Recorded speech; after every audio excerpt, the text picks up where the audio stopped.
So a common treatment, probably one of the most common cosmetic treatments nowadays is Botox. We've all heard about it. We've all patients, or rather friends who've used it.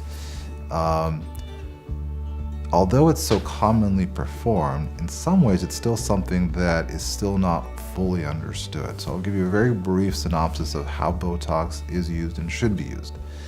So in essence, there are three main areas Botox is used. The glabella, the 11s, which create these vertical lines, horizontal lines in the forehead, and then crow's feet, which are the fine lines around the eyes. Those are the three main areas. Typically, most patients will need about 20 to 25 units of Botox per area.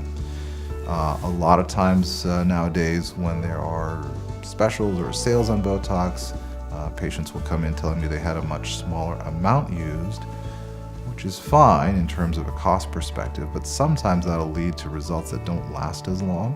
Now everyone is different, so I'm not suggesting everyone has the exact same amount, but the amount of Botox used is really important in dictating how long the treatment's going to last for you. So, make sure that when you're getting these treatments, you talk to your practitioner and you really understand how Botox should be used and if and why you're getting great results or not so great results. Just talk to your practitioner, and especially with repeat use, you should get better and better results each time.